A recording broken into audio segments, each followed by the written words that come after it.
Bem-vindos ao Tô Com Elas, seu podcast de informação e identificação. Quem não se identifica com uma nutrição esportiva de qualidade para o seu parente, para o seu filho, para o seu ou para você mesmo? Mas hoje vamos receber com muito carinho a nutricionista Thalita Monzani, que vem nos trazer com a sua excelência, a sua expertise, a nutrição para jovens atletas em alta performance. Thalita, seja muito bem-vinda. Receba as boas-vindas da Odontologia Ortopret, da equipe Infobite Audiovisual, que está produzindo com muito carinho nosso episódio, e da OS Advogados, aqui muito bem representado pela doutora Lu. Thalita, seja muito bem-vinda para esse nosso episódio. Temos certeza que o seu conteúdo vai ser de muita relevância para todo mundo que está buscando aí, né, trazer saudabilidade para a sua vida, né, principalmente trazer essas informações, né, nutricionista esportiva, não é isso? Isso. Então a gente quer entender um pouquinho mais sobre isso, então conte pra gente, seja muito bem-vinda. Muito obrigada pelo convite, é um prazer estar aqui e falar um pouquinho de uma coisa que eu amo tanto, né, que é a nutrição. Eu caí nesse mundo porque eu fui atleta por 14 anos, eu fui nadadora de alto rendimento. Eu comecei aos 4 numa academia, aos 6 eu já entrei pro competitivo. Aos 10 eu fui pro Corinthians, que foi onde eu fiz a minha carreira ali de maior expressão, né? Fui uma nadadora que tive conquistas muito importantes, Campeonato Brasileiro, Campeonato Paulista, então foi um momento muito positivo na minha vida. E naquela época já existia, né, um pouco da nutrição esportiva, não era tão dito isso, mas existia. E eu procurei justamente porque eu tive uma alteração de rendimento. Na época, a faculdade... Pode falar o nome? Claro. A Uniban estava com um programa de nutrição esportiva com os estagiários. E eu comecei a perceber uma diferença de performance. Eu era muito ruim para comer, eu tinha uma alimentação muito restrita, tinha uma seletividade alimentar enorme. E essa nutricionista realmente me trouxe um conhecimento e um aprendizado sobre alimentação muito importante. Quando eu estava no finalzinho ali da minha carreira, por lesão, eu falei, bom, agora é época de faculdade, eu quero ir para o esporte. De alguma forma, eu quero ir para o esporte. Pensei na fisioterapia, pensei na educação física, mas eu falei, não, essa mulher, que hoje, por acaso, é a nutricionista da ginástica rítmica do Brasil, da seleção brasileira, que é a Renata Rebelo, maravilhosa, maravilhosa. Eu falei, não, se ela conseguiu me mudar, eu consigo ajudar também essas crianças, né? E fui para a faculdade, fiz os estágios, né? Fiz o estágio esportivo, eu falei, não, realmente é isso aqui que eu quero. Aí, início de carreira, aquele trâmite pra gente conseguir entrar na área, né? Eu trabalhei numa loja de produtos naturais, onde eu tive também um aprendizado fora da faculdade de alimentos diferentes, de coisas que poderiam auxiliar. Fiz a pós-graduação em nutrição esportiva. Depois eu fui pra nutrição comportamental, que eu acho que são coisas que se complementam muito, né? A gente falar de mudar a alimentação é mudar o nosso hábito e nosso comportamento. E hoje, com a nossa vida, a gente acaba mudando o comportamento e nem percebendo, né? E aí, em 2017, eu comecei a atender nadadores da categoria de base, porque na categoria profissional isso é muito dito, né? Existe uma equipe multidisciplinar, você tem fisioterapeuta, você tem médico do esporte, você tem nutricionista, você tem o técnico, tem biomecânica, tem uma série de profissionais. E na categoria de base a gente não tem isso tão dito, porque é pai que arca com as coisas, né? Eu brinco que é o pai trocínio que acaba fazendo tudo. E comecei a pegar atletas de base da natação, hoje que é meu parceiro mesmo, que é o Corinthians, né? E aí a gente começa a perceber o quanto essa mudança é significativa e é importante. Na infância é o melhor momento pra gente moldar a alimentação, Sim. né? É uma fase extremamente desafiadora, que eles começam a ter ali as características, o paladar, né, a seletividade vai modificando, mas é um momento em que a gente consegue ensinar a prevenção de lesão, a gente consegue ensinar o funcionamento do corpo, que para a vida adolescente, adulta, é um ganho enorme, né, dá muito menos trabalho. E aí, quando você tem uma criança que tem esse estímulo, tem essa orientação, a vida esportiva também fica mais longa, porque a alta performance não é saúde, né, a alta performance é alta performance a qualquer custo. Então, a gente tem a questão da lesão, a gente tem a parte emocional, que também mexe muito. Então, hoje eu tenho parceria com alguns clubes de natação, tenho também a parceria com o futebol, né? Então, hoje eu tô com um personal que faz o trabalho técnico ali do futebol, que tem tido respostas super legais, né? A CBF tem um protocolo diferente, por exemplo, para o futebol, então são características diferentes. E aí a gente vai aprimorando nesse processo. A natação, para mim, é muito fácil por ter vivenciado. Então, eu entendo alguns termos que a gente brinca, caiu o piano, que é quando dá aquele cansaço muito significativo, que às vezes o pai e a mãe tá na consulta e fala, o que é isso? E eu tô, não, é verdade, ó, dói assim, dói assado. Então, isso traz realmente uma ajuda muito grande ter vivenciado. E pro futebol, eu tenho um pai que assiste todas as séries possíveis e imaginárias. Que por muito tempo eu fiz parte de assistir isso com ele, de curiosa, e perguntar, que hoje profissionalmente me ajuda muito. Porque cada posição tem a sua excelência, tem a sua prioridade pra gente poder trabalhar. Então, a nutrição acho que foi um caminho muito natural pra mim, assim. de uma dificuldade na vontade de ser atleta, do risco de lesão, de ter esse processo do estágio ali da faculdade. Então, foi tudo me moldando para esse caminho que hoje eu sou muito orgulhosa de seguir. Que legal. E eu posso falar como mãe, que eu conheci a Thalita num momento muito difícil. O Giovanni sempre foi muito esportista, né? Joga futebol, faz natação, O foco dele sempre foi futebol. E no momento de assim, ele estava na escola, aí desmaiou na escola. A gente sempre procurou fazer assim, mesmo fazendo melhor por ele, a gente nunca foi orientado pelos treinadores da importância do nutricionista esportivo. Aí, através de um desmaio, que foi sugerido vários diagnósticos, desde os mais simples até os mais tenebrosos para uma mãe, o cardiologista chegou no final do tratamento e falou assim, olha, mãe, se ele quer seguir esse ritmo de alto rendimento, ele precisa de um acompanhamento de uma nutricionista esportiva. E foi através dos colegas também que fazem competição que eu conheci a Thalita.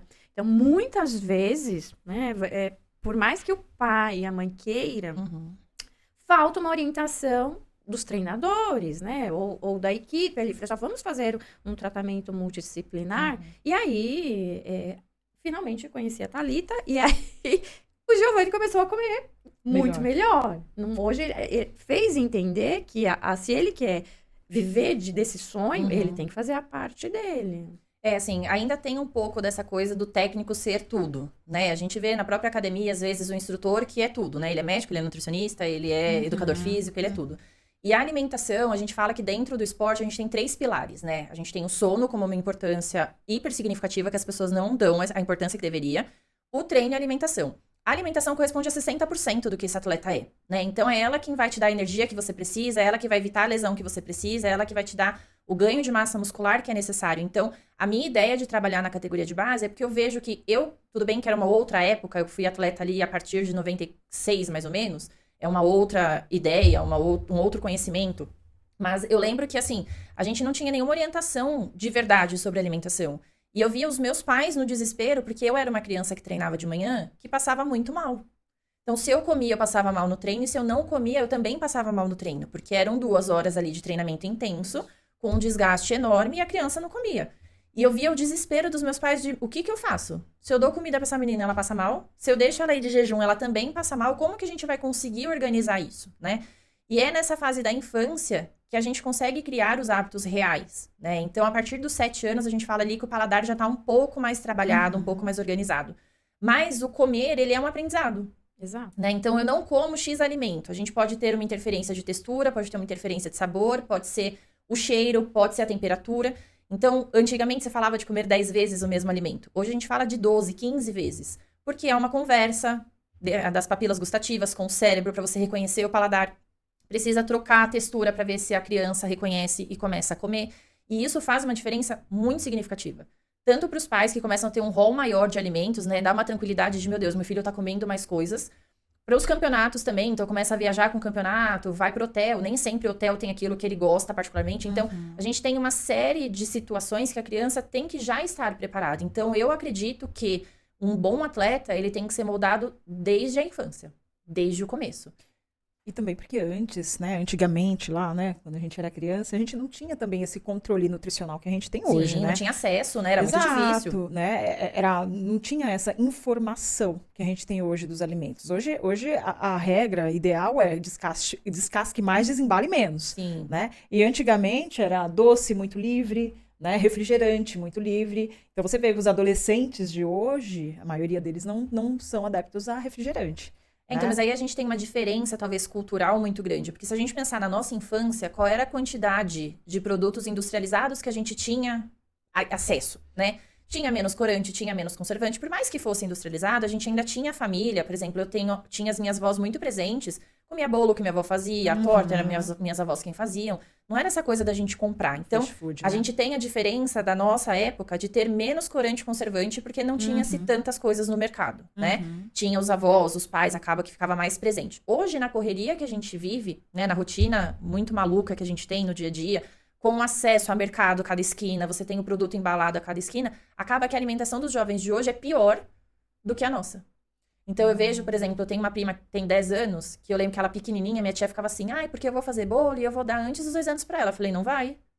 Não, mas eu vou. Eu falei, não vai. Não vai porque ela, aí é aquela famosa, mas quando você era pequena eu dava. Mas quando eu era, né, e tá viva. Tá viva. Mas quando eu era pequena, não era um bolo comprado. Era um bolo feito, caseiro, com muito menos agrotóxico nos alimentos, com muito menos coisas. Hoje, vai no mercado, vai comprar o bolo pronto e vai dar. Então, essas coisas também fazem muita diferença. Quando eu trabalho com a mãe, com o pai atleta, eu tenho que pensar que são pessoas que trabalham o dia inteiro, né? Que vão estar o dia inteiro fora de casa. Eu preciso fazer uma prescrição que seja palpável para a família. Não adianta eu falar, eu quero que você tome o suco da romã que você vai colher na rua tal. É inviável, né? A gente tem que, dentro do que for mais natural possível, tem que ser algo viável tanto financeiramente quanto em relação à rotina. Né? E dar para os pais essa arma de como trabalhar. Não tem que ser uma coisa, eu mando, você obedece. Né? Tem que ser algo de entendimento. Então, uma coisa que eu preconizo muito é o paciente compreender o porquê que a gente está fazendo. Então, quando a gente fala de atleta, eu falo atleta é disciplina e organização. Ponto. Acabei de sofrer aí com alguns em retorno de férias. Eu falo, gente, atleta é atleta 365 dias no ano. Exato. Tem férias? Tem, mas continua sendo atleta nas férias. Mas tá, você vai me passar a prescrição de férias? Vou. Eu preciso garantir que você volte o mais próximo possível do que você terminou o semestre. Senão, são passos dados para trás e aí sim acaba sendo uma coisa mais torturosa. Porque aí talvez você tenha que entrar com uma restrição, talvez você tenha... Então, é um mundo muito complicado, né? E na criança, eles não têm essa maturidade de entender esse atleta 365 dias no ano. Mas tem que ser trabalhada. E aí, dentro dos professores e tudo, acaba aquela orientação meio generalizada, mas cada criança é uma. Cada pessoa é uma. Não tem como pegar um papel ali da gaveta e falar, você vai fazer isso daqui e vai dar certo. Não vai. Você tem o seu horário, você tem o seu paladar, você tem a quantidade que você suporta comer. Né? Então, esse olhar individual, que é muito importante, no atleta ele é essencial. A gente tem que parar de colocar o todo. Não somos todos. Né? Nossa mãe já dizia, você não é todo mundo. Exato, E realmente, a gente não é todo mundo. Tem que ter esse cuidado. Né? Cada um com a sua necessidade. Então, quando o Gi veio, a Mércia trouxe pra mim, ele desmaiou. Desmaiou. Né? E isso é desesperador em vários sentidos. E aí, o que a gente tem que pensar? Em tratar a causa, não o sintoma. Então, eu não posso tratar o desmaio. Eu tenho que ver se a ingestão de carboidrato dele é suficiente porque ele faz de atividade física. Eu preciso ver se dentro do exercício ele tá recuperando a lesão muscular que acontece normalmente durante o exercício. Tá dormindo o número de horas suficientes, tá fazendo higiene no sono. A gente tem que olhar o todo. Né? Porque eu acho que é um dos grandes problemas que a gente tem hoje. Eu tenho um sintoma, esse sintoma é tratado, mas está sendo pesquisada a causa. Né? Quantas causas podem gerar isso? Hoje, com a ansiedade, com uma série de questões emocionais que a gente tem aí, a parte comportamental acaba sendo essencial. Eu tenho um atleta que chega no consultório ali, senta, que a perna não para. Nossa, Opa, ansiedade. Temos um traço de ansiedade. Ah, mas aí eu não consigo comer isso, eu não consigo comer aquilo. Mas como você tá a hora que você come? Qual é a percepção que eles têm? Eles não são ensinados a ter essa percepção. Então, antigamente se falava desse tripé, muito sono, exercício e alimentação, e hoje eu falo que são 4 pés, porque o emocional pega as crianças desde pequenas. Seja por uma cobrança individual, seja pela cobrança do técnico, seja o todo, né? Seja a cobrança do pai. Então, são coisas que a gente tem que ir associando para poder oferecer para ele um trabalho de maior excelência possível. Né? Enquanto eu estava ali no pronto-socorro, na ambulância, nenhum momento foi questionado a questão da nutrição, da importância de uma nutrição assistida e especializada em alta performance para ele. E porque, assim, até porque quando ele houve esse desmaio, ele estava fazendo a lição de casa. Só que até então ele estava numa rotina, uma semana de treinos, de campeonato. E assim, fala-se pouco da importância de uma equipe multidisciplinar. Thalita, diante disso, quais os erros mais comuns que você nota que as famílias realizam com relação à dieta dessas crianças que começam a entrar num esporte só por uma recomendação e aquilo vai virando uma atividade de alto rendimento? Eu acho que o primeiro erro é achar que a criança não precisa. E a criança tem energia de sobra, não precisa cuidar da alimentação. É o primeiro erro. Isso vem do médico, isso vem do treinador e muitas vezes os pais, né? Depois que eu comecei a fazer esse trabalho lá no Corinthians com a categoria de base, eu tenho percebido muita diferença. Hoje eu tenho muito mais crianças pequenas que estão iniciando a atividade competitiva, buscando a orientação do que os mais velhos, por exemplo. Então, acho que a primeira desmistificação que a gente tem que fazer é a criança não precisa se nutrir. Precisa. Porque a criança, além de estar no momento atleta, ela está em desenvolvimento. Então, ela tem 2 exigências muito grandes. né? Quando a gente trabalha com a nutrição esportiva infantil, eu tenho que pensar que eu tô nutrindo esse atleta, mas ele é uma criança que precisa desenvolver, que vai ser um adulto e que, se Deus quiser, vai viver lá até os seus 80, 90 anos. Então, a gente não pode isolar uma coisa da outra, né? Então, acho que o primeiro ponto é tirar esse engano de a criança não precisa. E aí, a outra coisa, talvez, é um pouco de permissividade demais dos pais. Então, eu canso de pegar atleta, mas ele não gosta disso, mas ele não gosta daquilo, mas ele não gosta daquilo outro. Eu entendo, existe o respeito de paladar. Eu também não como coisas, né? Eu não como banana, por exemplo, eu não como berinjela. São coisas que textura me incomoda e tá tudo bem. Agora, eu não posso não comer nada, né? Então, o que falta um pouco, às vezes, é o entendimento do porquê eu comer e dos pais na coisa de assim, vamos provar. Tudo bem você não gostar, mas pega um pedacinho e prova. Porque no futuro, quando a gente estiver em situações de campeonato, de estar em outro lugar, estar na casa de alguém, estar em festas, como que você vai lidar se não tem só as coisas que você gosta? Você vai ficar sem comer? Né? Então, acho que são as duas coisas mais desafiadoras, né? Esse lado de alguns pais trazerem muito só o que a criança gosta. E muitas vezes a resistência do provar vem do próprio pai, que é aquela coisa, eu não gosto, eu não faço, ele também não prova. Que é algo que a gente tem que quebrar. Eu amo cozinhar. Pra mim, o cozinhar é um hobby, é algo muito prazeroso. E eu não como berinjela e vira e mexe, faço berinjela pros meus pais. Eu não como banana, mas eu faço preparações com banana. Então, eu preciso entender que o meu paladar não tem que ser o paladar do outro. Né? Então, eu acho que começando por esses dois pontos do entendimento da necessidade e de ter os pais realmente como aliados, porque eu entendo, vai dar trabalho pro pai. Mudar a alimentação da criança dá trabalho pros pais. De se organizar, de preparar, de ter paciência.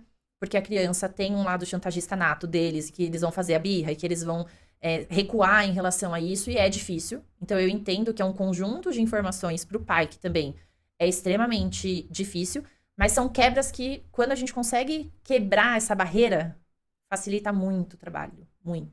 Né? Então, tivemos com vocês a experiência ali o que eu consigo fazer é isso, isso e isso.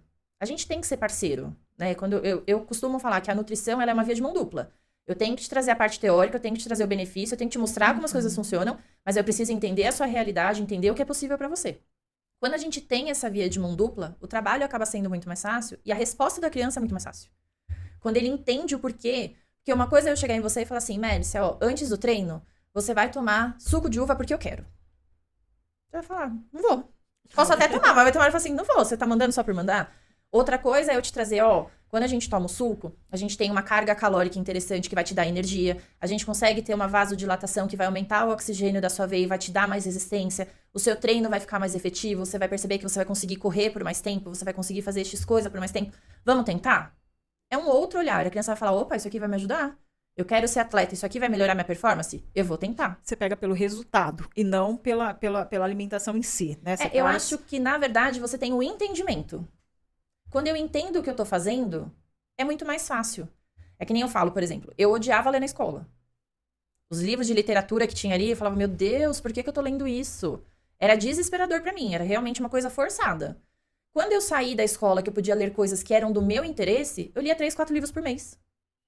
Então, quando a gente consegue reconhecer aquilo que a gente busca, se eu quero ser atleta, eu quero performar, e eu tenho uma pessoa me mostrando que isso e aquilo fazem eu performar melhor por motivos específicos, eu vou tentar. Não entra como uma obrigação. Entendi. Entra como um processo mais fácil. Né? Então, eu acho que isso facilita muito você fazer a transição alimentar, principalmente da criança. No adolescente, ali é um pouco mais fácil, que já dá pra você falar, ou você faz, ou a gente não vai conseguir performar. É uma escolha sua, já tem idade pra você trazer isso. Né? Então, eu atendo adolescente que tem vezes assim, tá, mas eu não quero comer. Eu falei, tudo bem, você não precisa comer isso especificamente. A gente tem essa substituição, que vão fazer esse movimento para você dentro do treino. Se você não fizer, é uma escolha sua. Quem vai sentir a diferença é você. É igual a suplementação. A suplementação é um complemento. O que eu não consigo via alimentar, eu complemento com a suplementação. Então, se está proposto ali, existe um propósito para isso. Não quero tomar. Tudo bem, é sua conta e risco. Eu estou te orientando. A decisão é sua e da sua família de tomar ou não. Criança não tem que suplementar. Hoje fala-se tanto da creatina, por exemplo, a criança não precisa. Primeiro, porque ela consegue comer o suficiente para ter. Segundo, que a maioria dos estudos que são com adultos, porque a gente não pode fazer o estudo em criança, a gente está tendo um parâmetro de um corpo maturado. Exato. Eu estou falando de um corpo formado. Então, se eu pego um atleta que já está na puberdade, que já está com um corpo mais próximo do que vai ser o da vida dele mesmo de adulto, Eu tenho a referência do estudo para utilizar. Então, eu sei que o efeito que a gente espera é o que vai acontecer. Na criança, a gente não tem. E é muito comum esses casos de suplementação em criança. E que tipo de suplementação é mais comum que você consegue passar pra gente que se observa? Então, ó, se a gente pegar a criança sem orientação, existe a creatina, existe o whey protein, que hoje se fala como algo milagroso, que não é, né? Ele é um complemento. Dentro do esporte com a criança, coisas que a gente pode usar com segurança e que são 90% das vezes necessários, dependendo do tempo de treino que ele tem. O ômega 3, que tem uma função anti-inflamatória super importante, então ele vai auxiliar no processo de recuperação. Então, quando você faz força, existe um processo chamado de microlesão muscular, que é como se a gente desfiasse a nossa roupa, por exemplo. Quando eu tenho esse desfiar, que é natural de qualquer movimento de força, de uma caminhada, de uma corrida, de uma musculação, de uma natação, eu gero inflamação em volta. O ômega 3 tem um potencial em tirar essa inflamação, em reduzir. Tá, fisicamente, como eu percebo isso? Eu treino no dia seguinte, eu não tenho dor muscular. Então, o ômega 3 vem com essa função muito importante. A vitamina C, que muita gente fala, para a questão de gripe, de resfriado, não só por isso. Tem uma função antioxidante muito importante. Então, o atleta é colocado em estresse o tempo inteiro. Quando ele tá treinando, depois na poluição que a gente também sofre, na correria, porque geralmente sai da escola, vai pro treino, sai do treino, vai pro outro treino, vai pra casa, faz lição. Isso gera um aumento de radical livre, que é uma toxina no nosso corpo, que o antioxidante limpa, né? Como se fosse uma vassourinha ali. Então, a vitamina C acaba sendo muito eficiente. Então, é muito particular, depende muito de uma criança para outra. Mas da criança, no geral, esses 2 suplementos é o que a gente acaba mais utilizando. Suplementação energética dá para fazer alimentar com o suco de uva, com o suco de beterraba, por exemplo. Reposição proteica, que o pessoal fala muito do whey protein. Eles conseguem comer um ovo, uma carne, um peixe, um frango, um queijo, um iogurte, um leite. São alimentos mais assim, fica mais fácil, né? Assim, por questão do paladar, né? Sim. O queijo, né? O ovo acaba sendo um pouco... né? o iogurte. Eu entendo que a suplementação ela é muito facilitadora. É muito mais fácil eu colocar um pó de whey e bater com água do que eu ter que preparar uma vitamina, por exemplo. Mas o que a gente precisa entender é que o suplemento ele veio para suprir aquilo que a gente não consegue mais. Então, se eu tô com uma criança de 9, 10 anos e eu tô suplementando com whey, quando eu precisar da sobrecarga de proteína em algum momento por uma lesão, por um aumento de atividade, o meu plano B, que seria o suplemento, já tá lá. Aumentar eu vou ter que... a dose não seria o suficiente. Então, não é necessário, né, na verdade. Um scoop de whey, na sua maneira geral ali, ou concentrado ou isolado, ele vai oferecer de 21 a 24 gramas de proteína.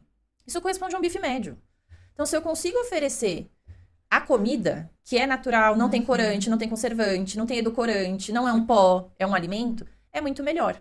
Então, o suplemento ele tem que ser usado como plano B. Eu já fiz isso, isso e isso na minha alimentação. Agora, eu não consigo suprir mais? Vamos pro suplemento. Aí, eu consigo complementar para chegar naquilo que eu preciso. Então, até para essas pessoas que acabam indo treinar na academia, vamos supor, todos os dias, aí leva lá, né, o seu scoop com whey protein.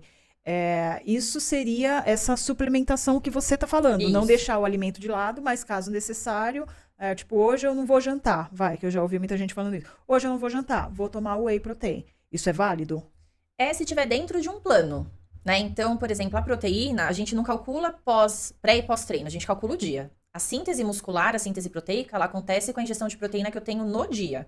Existe uma janela de absorção, de biodisponibilidade, de até 1 hora depois do exercício, que eu refaço essa musculatura com mais facilidade. Então, quando a gente fala do suplemento para o adulto, se você vai para academia de manhã e da academia você vai direto para o trabalho, às vezes é um bom recurso pela facilidade. Ao invés de eu ter 2 ovos ali para fazer na hora, eu consigo ter o suplemento e cumprir ali a minha carga do dia. Mas não substitui refeição, não é uma opção melhor do que comer uma carne, peixe, frango e ovo. É uma forma de você recorrer na necessidade. E hoje ele virou uma coisa essencial, e não é. É que o marketing vem por trás disso, né? Hoje a gente tem muita marca de suplemento, o acesso é muito maior, você tem na farmácia, você tem na loja de suplemento, você tem na loja de produtos naturais, né? Tem mercado que tem, você vai pra fora, tem nas lojas de conveniência. Então isso perdeu um pouco a mão da orientação, né? Os profissionais que atuam nas lojas, 90% das vezes não são formados em nutrição para fazer essa suplementação. É que nem a dieta. Profissional que é liberado para prescrição de dieta é só nutricionista. Isso é uma função nossa, né? Não tem outro profissional com essa liberação legal para fazer. E a gente vê um monte de profissional aí liberando dieta. Então, eu acho que a gente tem que se conscientizar um pouco. Quando eu falo do whey, por exemplo, eu tô falando de um pó que tem uma quantidade de proteína legal, que vai me ajudar dependendo da minha situação, mas que tem todos os químicos embutidos para poder manter o pó ali por 1 ano de validade. Quando eu pego um bife, eu não tenho tudo isso. Mas eu tenho a mesma carga proteica. Quando a gente fala da refeição, o que é o ideal? É eu ter uma salada, que pela base vitamínica, pela questão da fibra, que quando a gente come atua como se fosse uma peneirinha dentro do nosso estômago. Então isso melhora a nossa absorção, independente se eu sou atleta, se eu sou jovem, se eu sou velho, o que eu sou. Essa fibra, que é a salada no início, é para isso. É para ajudar a controlar a minha absorção do restante.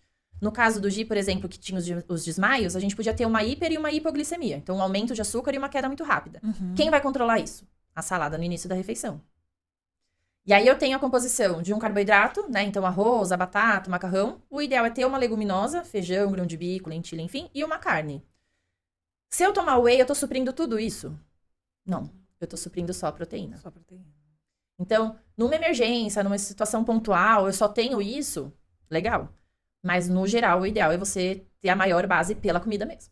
É a ideia do prato colorido, né? É, O prato tem que sim. ter verde, tem que ter o vermelhinho, tem que ter o branquinho, o amarelinho, tem que ser um prato bonito de ver, né? O ideal do colorido é porque cada coloração de alimento tem um nutriente mais específico, né? Então, os cítricos que são mais alaranjados, o que é verde escuro, a gente tem mais o ferro, mais o ácido fólico. Então, quanto mais colorido, maior é a gama de nutrientes que você come. É como se a gente estivesse oferecendo ali um polivitamínico.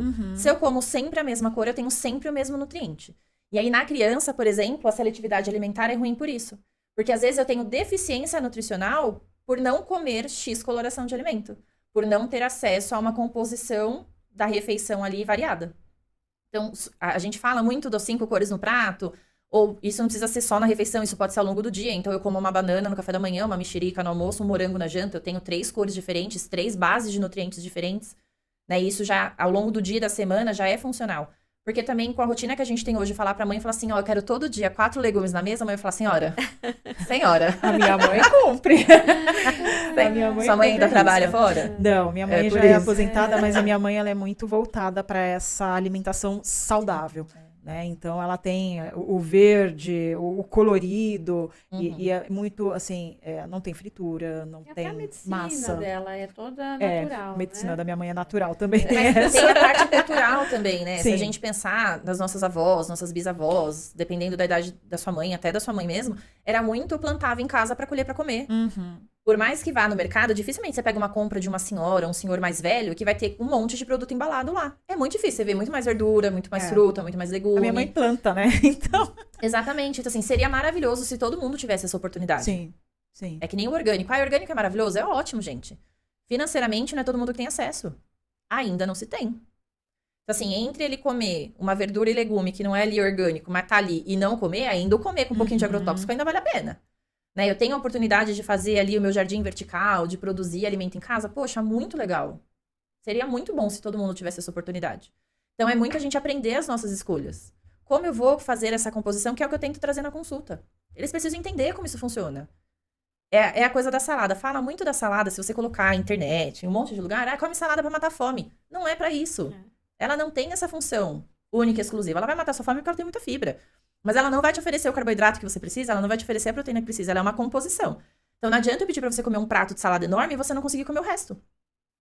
É o todo, é o tudo junto que vai fazer o processo ser eficiente. Então, quando eu tenho problema com criança, de falar, não como salada, eu falo, vamos entender o porquê que a gente precisa comer? Pode começar com uma colherinha de sopa, depois você vai acostumar, vai pra 2, até a gente chegar no pirizinho de chá. Chegou no pirizinho de sobremesa? Poxa, legal, é uma quantidade suficiente pra você. Isso não vai interferir no restante e a gente vai ter a função que a gente precisa. Uma das coisas que mais controlou o Gi foi justamente a inserção de salada e fibra. Acabou os desmaios. E as explicações, assim, muito didáticas de uma criança de 8 anos fez com que ele mudasse realmente, assim, o entendimento. Outra coisa que mudou muito na consulta com o Giovanni foi a Thalita ter perguntado qual é a posição que você joga, porque eu tenho dietas específicas para cada posição. Outra situação, que eu tô no futebol há tanto tempo e eu nunca tinha me atentado a isso. Mas eu acho que você pode explicar muito melhor aí por que E até só fazendo uma observação. O porquê que é diferente, né? Porque na nossa visão, a gente pensa assim, corre do mesmo jeito, né? Bate na bola do mesmo jeito, se a gente tá falando de Sim. futebol.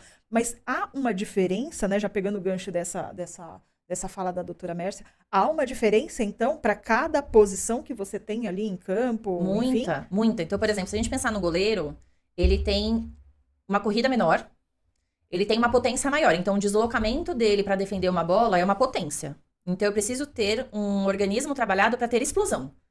Pra ele conseguir esse deslocamento veloz de potência. É uma coisa pontual que ele vai fazer ali de defesa.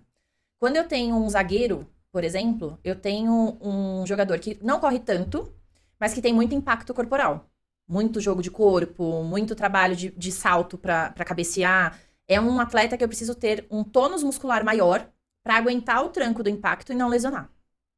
Quando eu pego o volante ele já tem um pouco do zagueiro ali, dessa coisa do impacto, mas ele vai correr mais. Ele é o cara que tira a bola ali, desmarca e vai sair correndo pra alguém. Então eu preciso que essa pessoa tenha tônus muscular suficiente pro impacto, mas leveza suficiente pra de repente começar o contra-ataque. Quando eu pego os laterais, são os caras que mais correm. Porque vai pra defesa, sai no contra-ataque. Vai pra defesa, sai pro contra-ataque. É um cara que tem que ser leve. Que tem que ter um tônus suficiente só pra não ter uma torção de tornozelo, pra não ter uma virada de joelho. É um cara que tem que ter o tônus muscular, mas que tem que ser leve. Então, normalmente é o cara mais magro, mais a estatura mediana ali, que você tem que trabalhar. Quando eu pego o atacante, ele tem a corrida ali como predominante. Mas aí eu preciso de um pouco de potência pro chute. E se eu pego o centroavante, que é ali, vamos pegar um Romário da vida como um exemplo, que é um cara da banheira, que não tem uma corrida tão significativa, mas que tem que ter uma potência e habilidade muito grande. Cada posição tem a sua dieta específica. É como se eu pegar no vôlei o líbero, que tem que ter um deslocamento muito rápido, ele tem que ser uma pessoa leve, pra ele conseguir sair ali. Pego a ponteira, de repente, a oposta, que é potência. Eu tenho que ter um salto muito bom e uma cortada muito potente. A levantadora fica ali no meio, eu não preciso dela de um deslocamento tão grande, e também não exige uma força tão grande. Na natação, se eu tenho velocista, que são provas curtas, de 50, 100, 200, eu preciso de explosão o tempo inteiro. É um nadador que tem que ser leve e forte.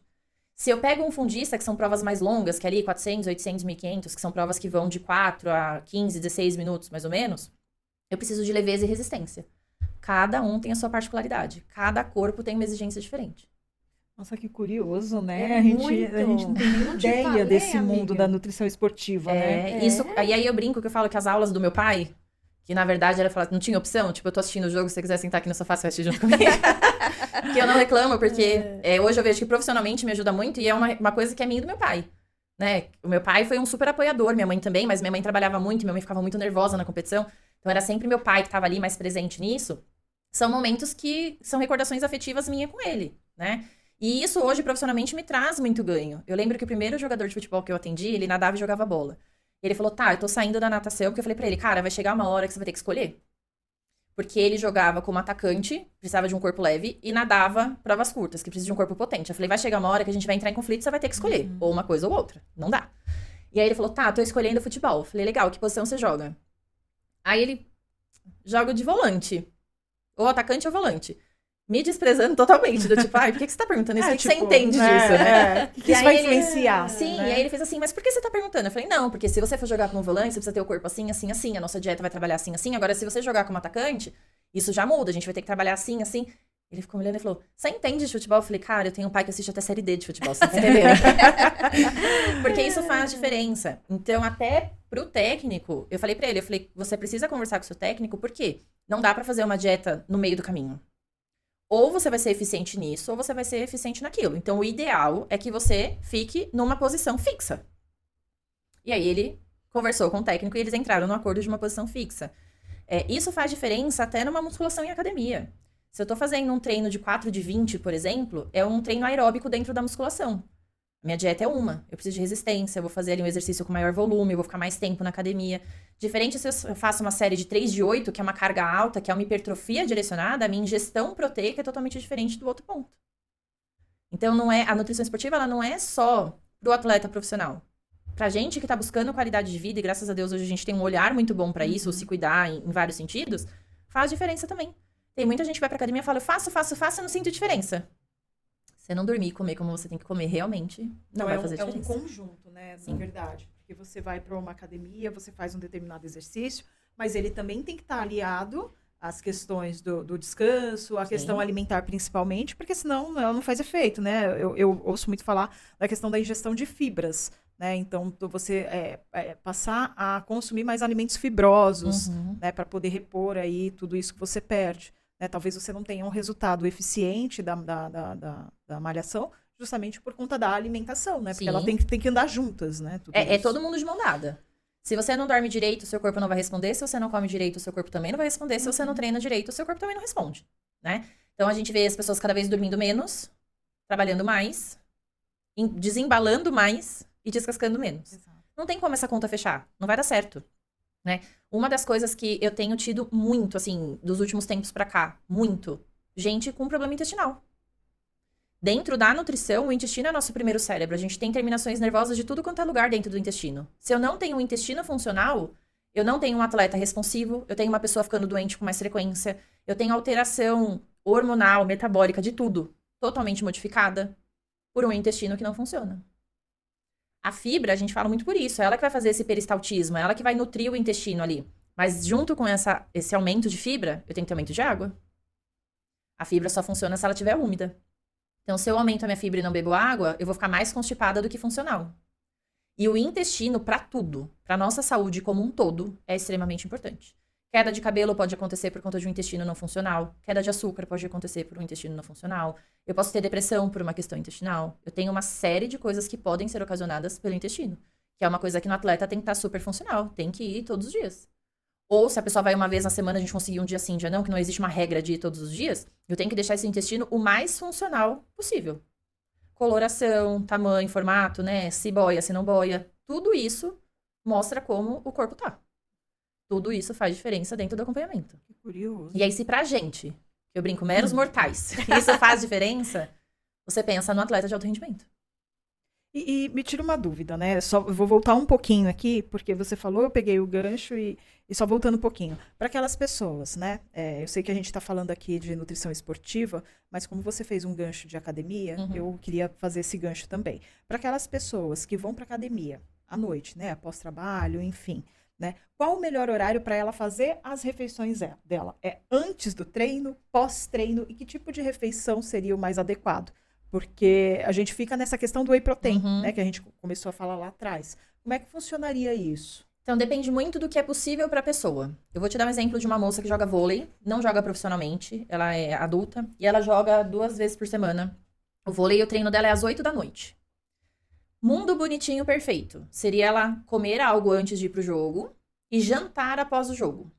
Que a composição da refeição seria muito mais benéfica, porque eu teria ali um composto maior, a salada, o arroz, o feijão, a carne. Só que se ela janta, porque o treino dela acaba entre 9h30 e 9h40. Se ela janta depois, ela não consegue dormir por conta da refeição muito tarde. Então eu falei pra ela, a gente tem que priorizar o seu sono. Como a gente vai fazer? Ela janta antes, então ela janta ali por volta de 6, 6h30. Faz o jantar, esse jantar já vai funcionar como um pré-treino pra ela. E na volta, a gente faz uma composição com um pouquinho de fibra, um pouquinho de carboidrato e um pouquinho de proteína. Que aí pode ser uma vitamina de leite com morango e aveia, ou ela às vezes alterna com whey, uma fruta e uma granola, por exemplo. Então, isso é ajustável dentro do que é possível da pessoa fazer e dentro do que é a melhor resposta.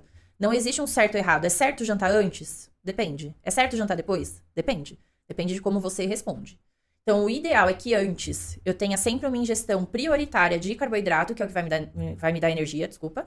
Então, isso pode ser uma fruta, pode ser um pão, pode ser aquelas bananinhas tipo docinho que funcionam super bem. E o ideal é que eu tenha ou uma fibra ou uma proteína para fazer esse carboidrato ser liberado devagar. Então, um iogurte com banana, um pão com requeijão e geleia, o docinho de bananinha mais um iogurte. São coisas que funcionam. E na volta do exercício é o inverso. A prioridade é mais a proteína e o carboidrato e a fibra vêm como um complemento.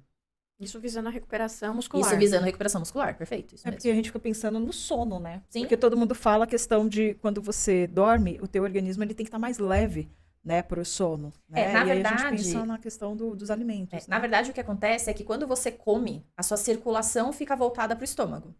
Então, você não consegue relaxar o corpo como você deveria para entrar em sono profundo. Então, durante o sono, principalmente o sono noturno, a gente tem o que eu brinco com os atletas para eles entenderem de uma forma melhor, que é um reset corporal, como se fosse um videogame. Acabou a fase, você desliga e volta. Nosso corpo se regenera todas as noites. Quanto menor for o meu tempo de sono noturno, ou menor for o meu sono profundo, menor é a minha recuperação hormonal. Então, durante o sono, a gente libera GH, testosterona, estrógeno, tireoide, insulina. É a nossa meio que reorganização da casa, sabe? Quando volta tudo pro canto, volta tudo pro lugar ali de noite. Se eu janto e eu não tenho esse sono eficiente, eu não vou ter essa regeneração, eu não vou acordar cansado, eu vou ter mais queda de cabelo, eu vou ter maior irritabilidade, meu intestino vai funcionar pior, vira um efeito dominó. Então, para quem treina à noite, é entender o que vai ser mais funcional para ele dormir melhor. Entendi. A prioridade tem que ser eu dormir melhor. Eu, por exemplo, se eu treino à noite, eu não durmo. eu fico extremamente agitada. Então, eu não posso treinar à noite. Não posso. Eu faço pilates 3 vezes por semana hoje. Meu limite de fazer o pilates é 4 horas da tarde, porque se eu fizer depois, eu não durmo. Você fica mais acelerada. Eu fico hiperpilhada. Parece que meu dia começou ali, eu vou e vou pra lá, e vou pra cá, e a cabeça não para, e você não descansa. No outro dia eu tô morta. E é por isso que a gente tem a ideia das pessoas que têm horário, porque ela é mais produtiva. Eu, pelo menos, eu sou muito mais produtiva na parte da manhã. A parte da também. tarde eu sou... Vai entrando. Vai entrando. Eu sou super diurna. Eu falo que assim, eu termino de atender por volta de umas 7, 7h30, 8 horas eu tô de pijama. Pra eu já entrar no clima que eu vou fazer minha janta, eu vou jantar, eu vou descansar, eu vou relaxar e eu vou dormir. Eu sou a pior pessoa de noite. Porque eu brinco que quando eu tô com sono, eu não funciono. Eu não raciocino. Assim, eu tenho limites de horário. Também. E ter essa identificação é muito importante. Pra tudo, né? Talvez eu tenha essa coisa muito diurna, porque eu treinei por muito tempo. E aí tem aquela disciplina, aquela rotina. Meu treino de sábado era 6 horas da manhã. Faça chuva, faça sol, calor, frio, o que tiver. Então eu sempre fui. Tem que dormir cedo pra você descansar, porque o seu treino é cedo. As competições normalmente são de manhã, né? Na natação dura o dia, mas assim, começam cedo. Então eu fui treinada pra ter essa rotina mais diurna. E é uma coisa que faz muita diferença. Quando você tem uma rotina bem elaborada e uma rotina bem organizada, principalmente pra criança, que a criança tem que ter rotina. Criança é movida por rotina, né? É o limite que eles pedem é nesse sentido. Eu vi outro dia um vídeo na rede social que o menino falava assim, o pai falava assim, hoje eu não vou estar em casa. E ele falava assim, eu vou ficar com quem? Aí ele, com a minha avó, com a sua avó. Ele falava assim, não, mas eu não quero ficar com ela, eu não gosto de ficar com ela. Aí a avó tava junto e a avó regalou um olho. Aí a avó fez assim, como assim você não gosta de ficar comigo? Ele, com você eu não tenho rotina, eu posso comer a hora que eu quero, eu posso dormir a hora que eu quero, e no dia seguinte eu não aguento ficar em pé. Porque já desestabilizou ele. Já saiu totalmente do centro dele ali, de equilíbrio. Né? A gente percebe isso no final de semana. A gente mesmo. Você tem a rotina de acordar pra trabalhar, fazer suas coisas e dormir. No final de semana, a gente acaba, às vezes, acordando um pouquinho mais tarde, sai pra algum lugar, vai dormir mais tarde. Como você tá no domingo? Querendo dia do pijama. Você fala, meu Deus, eu tô ficando velha. Porque o corpo se acostuma mais rápido com aquela que não é rotina, claro. Vamos colocar assim, né? Na verdade, a não rotina, o corpo Ela fala cansa assim, mais, né? O que você tá fazendo? Eu tô acostumada a dormir 10 horas da noite. Você vai dormir 1 da manhã, seu corpo tá 100 horas. Já era pra gente estar aqui, 3 horas dormindo. Então, na verdade, a falta da rotina nos deixa muito mais cansado do que quando a gente tem rotina. Verdade. Faz todo sentido. Thalita, e a longo prazo, como a nutrição adequada, ela vai influenciar no crescimento, na formação óssea e no desenvolvimento cognitivo aí do jovem atleta, que é o que você trabalha nas bases aí dos principais clubes paulistas? Olha, interfere muito. A gente consegue ter uma qualidade de vida e uma prevenção de doenças, principalmente as crônicas, muito maior. Quando a gente aprende desde pequeno a comer direito, a se organizar, né? Ou se organizar no tudo, de ter a liberdade de fazer as suas coisas, né? Ter essa autonomia, que hoje se fala tanto para criança. Então, eu tenho a minha autonomia, eu aprendi a comer, eu aprendi como dormir, eu entendi a ouvir o meu corpo, eu consigo fazer um preventivo muito maior, né? Então, eu evito doenças, eu tenho uma vida mais prolongada, eu tenho hoje a estética, que a gente até estava falando um pouquinho antes, muito mais prevenida, porque eu entendo como diminuir o crescimento de rugas, eu entendo como tratar do meu cabelo, e principalmente, eu aprendo a ouvir o meu corpo. O corpo, ele dá sinais pra gente, de tudo. Se ele tá bom, se ele tá ruim, e a gente ignora isso. Então, quando esse trabalho é feito desde a infância, eu consigo garantir que essa pessoa tenha um crescimento ósseo adequado, uma prevenção de osteopenia e osteoporose muito maior. Ela comendo a fibra ali no início da refeição, é muito mais difícil dela desenvolver a diabetes, o colesterol alto, a pressão alta. Ela vai entender o quanto o corpo dela tolera de estresse ou não, coisas que às vezes a gente silencia na nossa rotina, e aí acaba tendo outros sintomas. Então, eu acho que a alimentação, não só para atleta, para qualquer pessoa, é o que vai fazer a gente ter uma qualidade de vida melhor. É chegar lá nos nossos 80 anos, conseguindo ainda produzir, ser uma pessoa ativa, sem tantas questões. Então, eu acho que é determinante para tudo. Para tudo mesmo. Ter autonomia, né? Sim. É aprender. Eu preciso aprender a comer. Quando eu aprendo isso, é algo que vai para minha vida inteira. Do mesmo jeito que a gente aprendeu que 2 mais 2 são 4, se eu aprendo a me alimentar direito, eu vou levar isso para a vida. Não vai ser um tormento, não vai ser uma obrigação, não vai ser. Vai ser a minha qualidade de vida. E hoje, graças a Deus, a gente tem essa orientação do se exercitar, não ser sedentário. Então, eu acho que a gente vai conseguir, com consciência alimentar, sono e exercício, voltar a ter a vida que os nossos avós, bisavós tinham. De chegar lá, eu vejo minha avó hoje. Minha avó faz 96 anos semana que vem. Super, assim, já com algumas limitações da idade, o cozinhar já é difícil, limpar a casa é difícil, mas super lúcida, que vai pra lá e pra cá, que caminha, a casa dela tem escada, ela sobe e desce, às vezes com um suporte, mas assim, ela tem uma qualidade de vida muito melhor do que a gente, se continuar nessa loucura, vai ter. Se é que a gente chega nos 96, né? É o condicionar o nosso cérebro, Sim. né? Que é ele que comanda tudo. Você Uhum. condicionar, olha, esse caminho aqui. Né? E a partir daí a gente fazer essa rotina, que tudo vai de rotina. No fim, a gente vai cair na mesma coisa. Rotina. Né? Então, eu acho que a gente tem tudo em relação a conhecimento, acesso, a tudo para termos uma vida adulta melhor. Nós falamos de acesso a informações, hoje é inegável o quanto nós somos bombardeados todos os dias por informações, até de pessoas, né, coachings, influencers, que não têm a mínima formação, mínimo embasamento no que nós estamos discutindo hoje em relação à nutrição adequada e esportiva. Como você lida com essas informações que seus pacientes acabam te levando? Porque eu ouvi que o influencer tal, ele está usando e está dando certo. Como é que você lida com essas informações que chegam até você? Aquela vontade, né? De chegar no seu pescoço. Então, né? Que eu estudei, né? Sim. Além de pensar isso, como você lida com essa recepção dessas informações? E como isso influencia negativamente no seu trabalho, Thalita? Eu acho que a gente tem que trazer mais informação, né? Então, eu recebi uma mãe fez assim, a filha dela tem 11 anos, se não me engano. Eu vi na internet que ela tem que tomar creatina. Então, eu vou te explicar como a creatina funciona, qual é a ideia dela. Eu vou te explicar na alimentação como a gente consegue isso daqui. Eu não vou prescrever. Eu não acho que ela tem necessidade. Mas a senhora é mãe, a senhora sabe o que a senhora faz. Né? Então, eu acho que a gente, como profissional capacitado, a nossa função é levar aprendizado. É ensinar, é mostrar o porquê sim, é mostrar o porquê não. Que é muito fácil eu falar assim, não. Foi o influenciador que falou? Não vai tomar. Eu tenho que mostrar que eu tenho conhecimento técnico pra te falar, você vai fazer isso, isso e isso.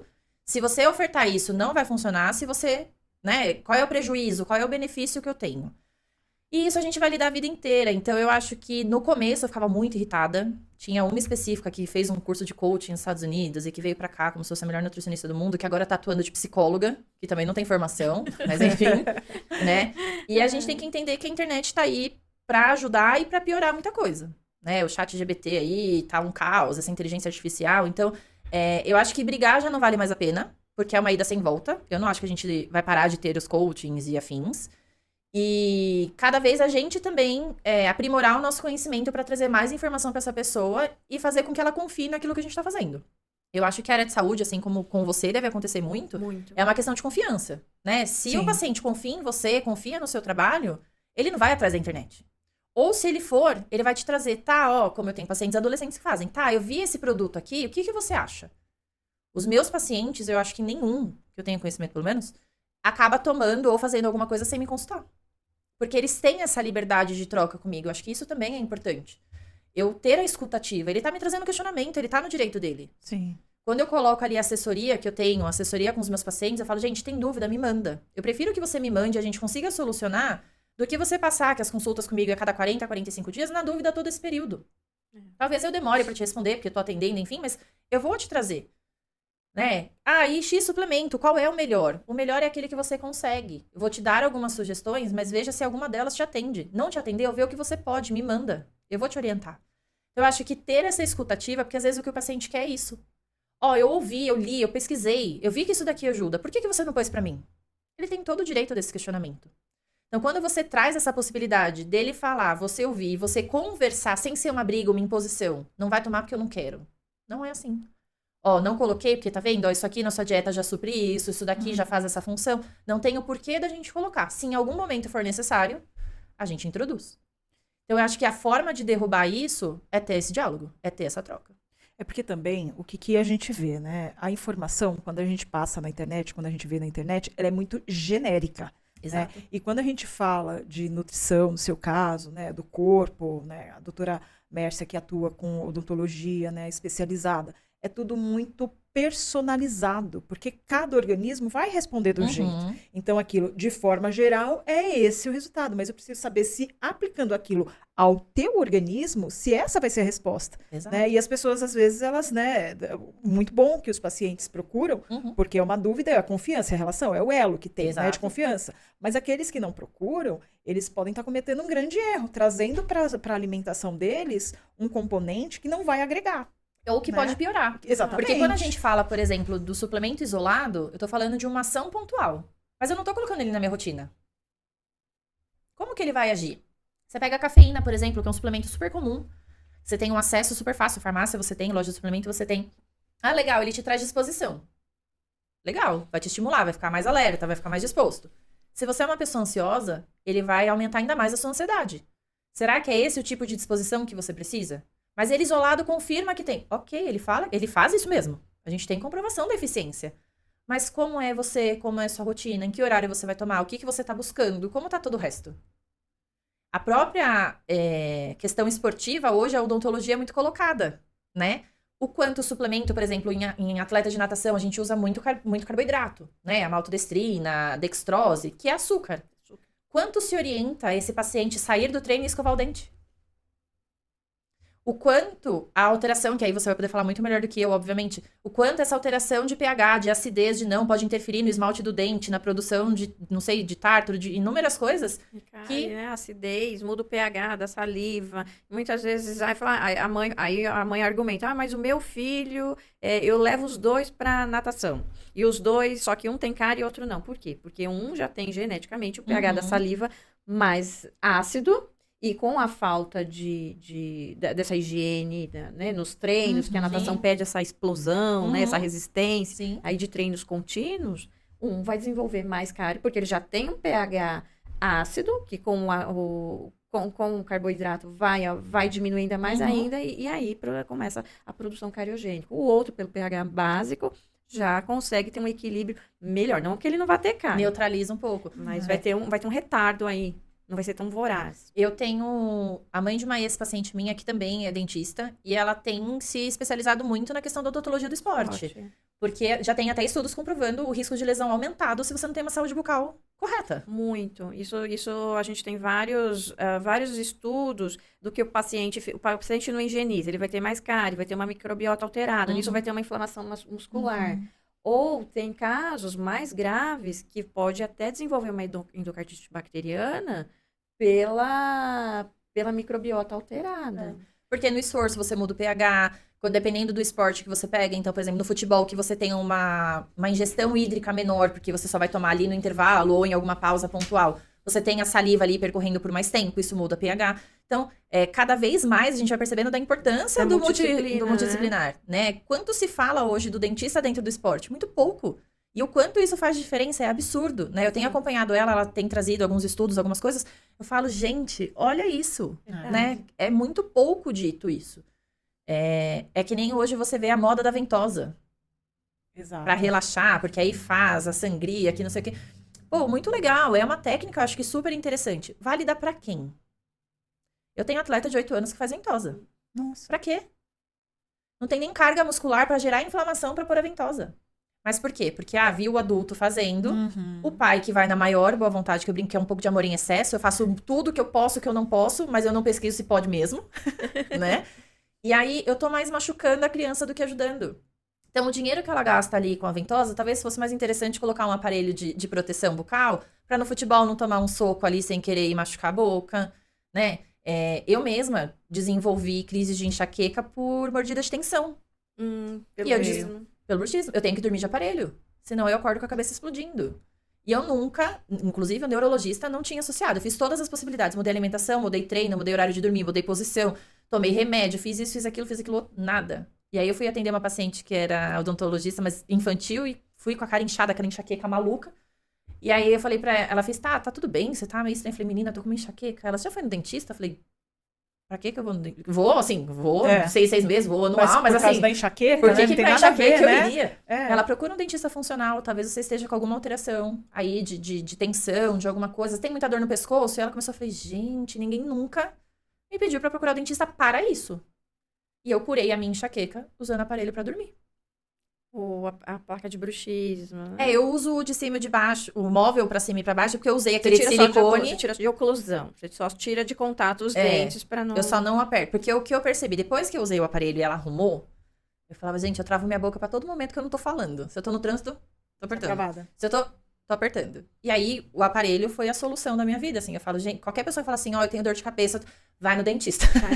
E outra questão Que que são coisas que não são ditas. que a odontologia exatamente. ajuda muito o jovem esportista, aquela criança de base que está indo, e que os pais não têm essa noção, que eu vejo muito, é que quando você alinha os dentes, você cria um espaço respiratório muito melhor. Totalmente diferente. E a respiração, ela vai te ajudar no crescimento, ela vai te dar todo o suporte para você ter o gás, para você nadar, para você correr, Sim. para você dançar. E isso eu vejo...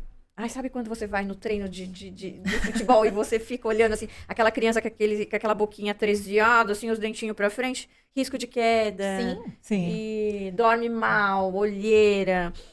E, assim, a questão multidisciplinar, ela precisa ser cada vez mais falada e valorizada. Mas ela é dita no atleta profissional. O que a gente precisa é trazer para o esporte amador, para a base, Pra base. qual é a importância. Porque se a gente treina essa pessoa desde cedo a ter esse olhar, o quanto de coisas a gente vai evitar. Né? A gente vê muito, eu vejo criança, ou na natação, ou no futebol, precisa fazer força. Entre a apneia, eu falo, criatura, é o oxigênio que faz você ter força, você respirar. Quando você faz a apneia, você não leva oxigênio, vai doer, vai cansar mais rápido, tem que respirar. Esse é outro então não tipo tem... de exercício. Então não tem que bloquear, não. Respira. Respira, né? E até no respirar, isso dentro da odontologia, dentro de um trabalho, na própria preparação física, ensina essa criança a respirar. Como você vai pro Pilates, você tem que aprender a respirar diferente para fazer exato. força, para trazer o core. Então, se a gente consegue, desde cedo, trazer... Que você pega, ó, o respirar direito, ter a odontologia ali na questão de tratamento, de prevenção de cáries, do aparelho, dependendo se tem impacto. Se você tem alimentação ali que te direciona na quantidade, se você tem um sono melhor, não tem como o esporte não dar certo. Não tem como. Você tá alinhando tudo, você tá trazendo tudo que a criança precisa para quando for um adulto, já tá ali, ó, rotina. De novo, rotina. Você falando agora, essa questão de alinhamento, eu vou falar uma coisa aqui que pode parecer besteira, mas eu não sei, né? A gente vê aí, quando você faz um trabalho com coach, ele faz lá, roda da vida, né? Profissional, dê suas notas, tal, não sei o quê. Existe também na nutrição, sabendo que a gente tem que alinhar todas essas questões para que o nosso organismo, para que a gente tenha esse bem-estar e tenha uma vida saudável, existe também uma roda da nutrição, algo assim? Nesse Eu acho que sentido? existem princípios básicos, né? Então, o hidratar corretamente, o comer a salada no início da refeição, o ter uma proteína em toda a refeição, que é importante, o comer colorido. Então, eu acho que, na verdade, o que o coaching faz é fazer o ABC que a gente sabe que a gente não organiza, né? Não tem nada milagroso, não tem um que é pra todo mundo. Mas tem as coisas básicas, que é o que eu falo pra galera, eu falo assim, gente, entrou de férias, lembra dos princípios básicos. Eu não posso parar de beber água, eu não posso parar de dormir à noite. A gente tem que dormir, o sono restaurador é um sono noturno, que é do ciclo circadiano. Para criança é de 7 a 9 horas, para nós adultos é de 6 a 8 horas de sono noturno. Eu tenho que descansar. Não descanso só sono, eu tenho que fisicamente descansar. Eu tenho que ter, então, a salada, a fruta. Então, eu acho que é um padrão não padrão. É um padrão no sentido de coisas que vão fazer bem para todo mundo. E o não padrão porque a porção depende da sua faixa etária, do que você faz, do que você não faz. Então, por isso que eu falo que a nutrição, eu brinco com as crianças, eu falo assim, eu sou a professora da comida. A minha função é te ensinar. Do mesmo jeito que você aprende a matemática ou o português na escola, a alimentação tem que ser ensinada. Eu tenho que te mostrar que em algum momento você vai ter autonomia de entender qual é a escolha que você faz. A minha função é calcular o quanto em cada momento e onde. Mas você tem que saber que o arroz é igual a batata, que é igual ao milho, que é igual a mandioquinha. São grupos iguais. Então, o coaching acaba nesse processo de aprendizagem. Né? Então, como que você consegue aprender as suas finanças, controlar melhor suas finanças com o coaching? Que você poderia aprender com uma pessoa de finanças. Sim. Porque ele te traz, ó, no A você vai fazer tanto, no B ele te direciona, ele te traz a rotina. A rotina. Tudo bate na rotina. Exato. É. Acaba que no fim, a gente para na rotina de novo. Thalita, é inegável que os maiores talentos aí do futebol vieram aí das periferias, né? Talentos que outro dia eu vi uma entrevista do Rony, ex-Palmeiras, hoje no Atlético Mineiro. Ele falou assim, eu comia passarinho quando eu estava lá na minha infância. Como se explica, além da genética, da resiliência, que esses grandes talentos hoje exportados aí do futebol, eles não tiveram uma nutrição adequada? Quais fatores justificam? Não necessariamente o não adequado, porque se a gente parar para pensar, o que na periferia a gente tem maior acesso? Um bom café da manhã, assim, um almoço e um jantar. Qual é a quantidade de industrializados ou de outras coisas que eles comem ali no meio? é muito menor. Então, existe o talento, que é inegável. A pessoa... minha irmã falava muito, minha irmã era técnica de natação, ela falava assim, se nasceu com o bichinho, não tem quem tire, né? E tem a questão que esses talentos são vistos muito cedo e são direcionados, né, para as categorias de base que já tem. Então, hoje, as categorias de base já tem o nutricionista, já tem. Mas eu acho que é muito o talento mesmo, né? E o talento, até um tanto, ele vai sozinho. Chega uma hora que ele tem que ser lapidado para ele continuar brilhando. Mas E eu evitar acho... as lesões também. Sim, né? sim. Mas eu acho que, por mais que você fale assim, dentro da periferia não se tem uma alimentação tão adequada, ela ainda às vezes é mais saudável do que quem tem acesso. Para você ter ideia, só para fazer a relação, eu peguei um estudo falando do TDAH, que hoje super dito e tal. E a incidência de TDAH em escola particular é muito maior do que na escola pública. Porque na particular tem acesso ao bolinho industrializado, ao salgadinho, ao suquinho. E na escola pública é comida. Que são gatilhos. São gatilhos. O corante é um gatilho pro TDAH. Então, Curioso. é muito maluco. O corante age na região cerebral que ativa esse déficit de atenção e hiperatividade. Então, quanto mais corante ele consumir, mais gatilhado ele vai estar, mais acionado ele é. Quanto menos corante, menos acionado ele é. Então, em alguns casos, o TDAH pode ser excesso de corante e não necessariamente um diagnóstico efetivo do TDAH. Então, quando a gente pega essa comparação, apesar de ter uma quantidade ingerida menor, talvez uma variedade menor, a qualidade ainda pode ser melhor. E isso pode explicar o porquê que a gente tem tantas crianças saindo aí da periferia para uma eficiência, uma alta performance muito boa. Nossa, muito bom. Outra, desculpa, só até mesmo o acesso que eles têm aos jogos, né? Então, você pega uma criança que vive no prédio, dificilmente ele desce para brincar. Você pega uma Exato. criança ali na periferia, a brincadeira é jogar na rua. Jogar na Então, rua. acaba que a habilidade acaba sendo muito mais trabalhada do que uma criança que não tem esse acesso. É o que ele tem ali para se Exato. divertir. Né? Exato. Então, isso também pode ser uma via de interferência. A gente falou há pouco tempo da suplementação e algumas indicações como a vitamina C, o ômega 3. E eu gostaria de perguntar por que a vitamina D é tão difícil, mesmo com as crianças que brincam na quadra, ou joga, ou tá nadando nas piscinas. Por que é tão difícil essa absorção da vitamina D? E quase sempre precisa ser suplementada. Tem uma questão da ingestão, que acaba às vezes não sendo suficiente, né? Então, a nossa rotina hoje, até a do atleta, requer uma ingestão maior e às vezes a gente não consegue suprir isso só via alimentar. E tem a questão do quanto a gente se previne do sol. Então, hoje é muito comum, que nem você pega o nadador, ele passa protetor solar no corpo, porque vai ficar exposto ao sol muito tempo. E com o protetor solar, não faz a infiltração do sol na pele e não faz a síntese de vitamina D. Então, quando a gente pensa na gente mesmo, né? Então, agora tá inverno, nós vamos cuidar da pele. Qual que é a primeira coisa que você passa? Protetor solar. E aí, a gente inibe essa absorção e essa síntese. Então, tem a questão de quantidade, que às vezes a gente realmente não supre. E existe essa questão do quanto a gente se protege do sol, que aí os dermatologistas, o câncer de pele, taranã, e a gente interfere na parte de absorção. Nossa, muito interessante. Né, você vê, tem coisas, a gente vai conversando, vai descobrindo tanta coisa e o mundo... Tantos porquês, né? Não é? Aí começa a fazer sentido, né? Você fala, Começa. nossa, mas minha vitamina D até X tempo era tão boa, depois começou a parar. Aí você fica mais tempo no escritório, você fica mais tempo exposta à luz branca, e aí você passa mais protetor solar, porque temos os cuidados com a pele, o botox, que a gente tem que evitar a luz solar ali pra não Exato. estragar, e aí a gente faz o quê? Impede a vitamina Pede D. vitamina D. Hoje é quase, assim, de uma maneira bem... É quase uma epidemia a baixa de vitamina D. E aí ela traz problemas do tipo... Ela é importantíssima para você ter a massa óssea. O cálcio ósseo só é absorvido se você tem vitamina D. Então, se eu não tenho uma vitamina D correta, o meu osso também não tá bem suplementado. E aí, o que pode acontecer isso no futuro? Vamos pegar nas mulheres. Entrei na menopausa. Uma das coisas que interferem é a absorção óssea, estrógeno. Tive queda de estrógeno pela menopausa. Minha vitamina D tá ruim, minha chance de osteopenia é muito maior do que se eu tiver com a quantidade de vitamina D associada certa. E esses jovens, né, que são acostumados a ficar o tempo inteiro no computador, às vezes no quarto, com tudo fechado, no escuro. E Isso morcego. também, né? Eu Os tenho jovens morcego. morcegos, né? Tenho.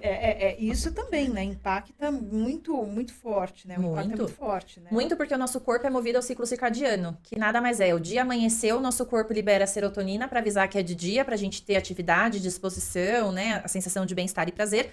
E quando entra a noite, o nosso corpo libera ali o início de melatonina, sinalizando, é a minha hora de descansar.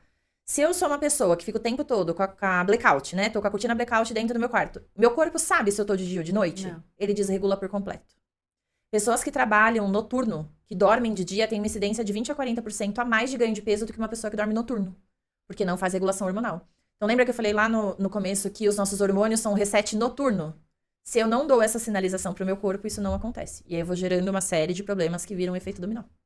Não é péssimo? Tudo isso, Tudo. né? Tudo. Desregula o intestino, pode alterar a insulina, pode alterar a tireoide, pode aumentar risco de depressão e ansiedade, porque a função hormonal tá diferenciada. Na mulher eu posso ter alteração hormonal, infertilidade, eu posso ter uma série de problemas. Vira realmente um cenário caótico pro corpo. Ele não sabe em que momento ele tá obedecendo, o que ele tem que fazer. Então ele vai... Então, eu fiquei a tarde inteira no blackout lá. Daí eu saí, tá cheio de luz acesa, meu corpo vai entender que é dia. A gente vê isso na natureza. Você vê, por exemplo, o sabiá começando a cantar 3, 4 horas da manhã, pela influência da luz das ruas. Ele acredita que já é de dia, ele já pode acordar e já pode cantar. A própria natureza tá perdendo essa noção por exposição à luz. E quais as dicas que você dá, Thalita, pro atleta que tá na natação, por exemplo, com relação à hidratação?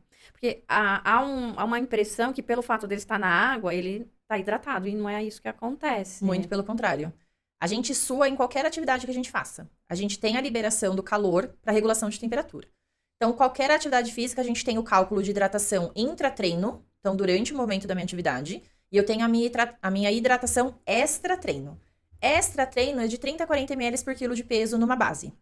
Então, você pega o seu peso, 30 ml é o mínimo de água que você tem que tomar por quilo de peso, vamos supor 50 quilos. O mínimo que eu tenho que tomar é 1,5 litro, e o máximo ali, numa média, são 2 litros, para ter uma boa hidratação. Intra-treino depende da intensidade, do tempo que fica, qual é a exposição. Então, por exemplo, a natação, se você treina numa piscina aberta, no verão que a gente estava de 37 graus, a necessidade de água é maior. Então, depende muito da atividade. Numa média, numa atividade moderada, são de 250 a 350 ml a cada 45 minutos. E há necessidade de suplementação, por exemplo, pelos isotônicos, eletrólitos, de uma forma geral? Depende da faixa etária, né? Então, por exemplo, o isotônico, a gente não tem recomendação para criança. Porque como ele tem a reposição mineral, a gente não consegue ter controle do quanto ele está perdendo. E isso pode te gerar alterações metabólicas. Pode te dar taquicardia pelo excesso de potássio ou sódio. Então, o isotônico a gente recomenda mais em processos de competição, por exemplo. Fica mais ansioso, bebe menos água, o isotônico tem gosto, eles acabam fazendo essa hidratação com mais facilidade. Então, eu, por exemplo, com as minhas crianças, o isotônico é pontual na competição. Nos treinos, se eu tenho um treino de 1 hora, 1h15, eu consigo só via alimentar no pré-treino, suprir e manter com hidratação. Se eu tenho treinos mais extensos, de 1h30, 2 horas, aí entra a suplementação intra-treino, que dependendo da categoria é só carboidrato, dependendo da categoria a gente tem uma junção de carboidrato com mineral. Então isso pode depender muito da atividade, da idade, do tempo que faz. Mas essa coisa de a gente não desidrata quando a gente tá na piscina é uma baita de uma mentira. E é mais comum as pessoas terem Sim. essa falta de impressão, Sim, né? não é uma coisa totalmente direta, mas é pra gente ter uma ideia. A irrugação, né? A gente irruga quando a gente tá desidratando. Nesse inverno, você tá tomando um banho muito quente, você fica muito tempo, você sai enrugada. Porque você desidratou. Aumentou o vapor ali, você tá como se fosse numa sauna, você tá desidratando. Tá suando, mas você tá no chuveiro. O atleta da natação é a mesma coisa. Então, a gente tem que ter essas percepções, que aquilo, o corpo vai dando sinais, né? É normal meu dedo ficar enrugado? Não é normal. Não. Alguma coisa tá errada. Né? Essa coisa de, eu sinto menos sede no frio. Mas o seu corpo precisa da água pra poder fazer a troca de temperatura, pra você se manter aquecido. Tem que beber água. A sede é o corpo já desidratado. Eu não posso esperar meu corpo ter sede pra beber água. Eu tenho que beber sem sentir. Pra eu ter essa hidratação bem feita. Então, às vezes, a gente é pego nessas pegadinhas. Muito Né? interessante. Não é, menina? Thalita, nós estamos encerrando o nosso episódio aqui com você, mas agradecendo demais o seu tempo e vamos convidar, lógico, para você vir, para você voltar e falar mais aí dos seus segredos, da sua expertise. E agradecemos por você ter nos mostrado que o sucesso profissional, ele não basta só ter talento e resiliência. Ele precisa de um suporte adequado, com muito embasamento e com muita confiança. Quando a gente estava falando de que os nossos pacientes, os clientes da doutora Lu, voltam para nos ouvir, eu ainda acredito nos valores aí da nossa geração, que precisa ser passado e em relação a você dormir, a você chegar na sua casa, ter aquele sono reparador aí, mas com uma consciência tranquila. Hoje, infelizmente, a gente vê muito imediatismo e sem consequências. Ai, muito obrigada por você aí ser uma profissional excelente, cuidar do meu filho com tanto carinho, cuidar aí da equipe lá de natação, que foi através deles, Sim. do Corinthians, que eu conheci a Thalita. E vejo, eu tô vendo o sucesso da Maria, que tá cada vez mais crescendo lá, competindo, realizando sonhos. E como o Ayrton Senna falava, né, quando a gente ganha, a gente não ganha sozinho. Tem toda uma equipe aí, se sinta muito parabenizada pelo seu amor aí. Não só pela sua profissão, mas pelo ser humano. Muito obrigada. Eu agradeço muito o convite. É sempre um prazer falar do que eu gosto de fazer, né? Hoje eu tenho até um atleta que está no Mundial na Romênia, que começou comigo lá com seus 10, 11 anos. E aí a gente vê o quanto ter essa troca, essa confiança, essa parceria é importante, né? Então eu sou realmente muito feliz com o que eu faço, falo de boca cheia. E muito obrigada pelo convite, por poder trazer um pouquinho do meu conhecimento. E, Thalita, deixa para quem quer conhecer melhor o teu trabalho, né, que precisa, né, de uma orientação nutricional voltada aí para o esporte, porque você é especialista nessa área. Deixa seus contatos, suas redes sociais, para quem estiver nos assistindo, procurar o seu trabalho, sua orientação. Eu tenho um Instagram que acaba não sendo muito profissional, que eu fui hackeada, mas eu tô com um novo, que é o Thalita com th.monzani, com ZI no final. E pelo WhatsApp, que é o 11 992 430051, que aí a gente tem toda essa troca de informações. Muito obrigada, Thalita, em agradecimento à sua participação. A gente quer te dar esse presente para você Muito lembrar obrigada. desse momento. Eu vou abrir porque eu sou Foi muito curiosa. importante pra a gente. gente Abra, por adora. favor, abra.